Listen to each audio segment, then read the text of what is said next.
Tory group on Thanet Council have turned down a request from the MP for Thanet East, Mr Jonathan Aitken, for a private meeting to discuss the row over the business activities of their finance chairman, Councillor Cyril Hoser.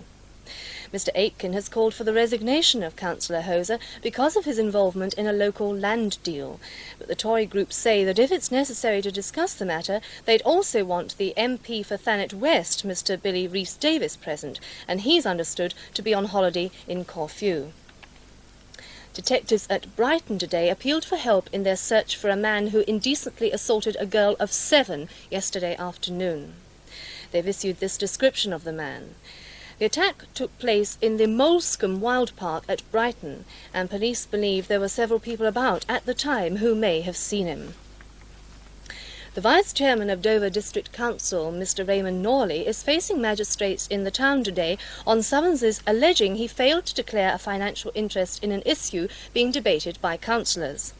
Mr Norley, who's a Conservative and also a Kent County councillor, has denied the summonses. The magistrates have been told that the Crown's case against Mr Norley is that he voted on the rating of empty properties at a time when he himself owned an empty property in Dover's High Street. The case is expected to last all day.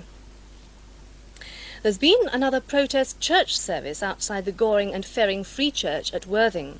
It was attended by the family of the sacked minister, the Reverend Paul Myerson. On Friday, the owners of the building will apply to the High Court for an order to keep Reverend Myerson and his family completely out of the church in future. The row began last November when a church meeting decided to sack Reverend Myerson. The church has been closed since early spring. 160 journalists and printers working for a series of local newspapers in Berkshire have threatened to go on strike if their firm is taken over by the publishing combine Argus Press Limited. Argus have offered £730,000 for the Reading newspaper company, and the editors of the 3 papers in the group are fighting the takeover bid. 2 petrol attendants at a West Sussex filling station were threatened with a wooden cosh last night by thieves who escaped with more than £200 from the safe. It happened at Cotswold service station in the village of Pease Pottage near Crawley, when 3 men drove up in a dark green Triumph car. They locked both attendants in the lavatories before gaining the safe keys and stealing the money.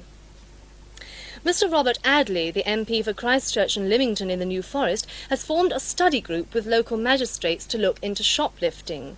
He said he is concerned about the way some people are arrested for alleged shoplifting offences. It looks as if the woodwork in the 11th century Priory Church at Christchurch in Dorset is in danger of decay.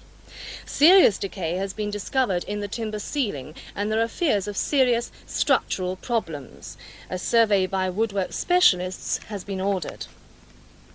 Soccer now, and as you may have just heard in the ITN news, Brighton striker Peter Ward is among 22 players named today in the England squad who'll meet Luxembourg next week. Ward, who's 22, scored 3 goals in his international debut as one of the overage players in the England under-21 side, which beat Norway last month. And finally, firemen were called to a house at Parkstone in Poole last night to rescue a man trapped on his roof. The man had gone onto the roof to adjust his television aerial, but couldn't get down. Well, that's the news from me, and now the weather from Trevor Baker.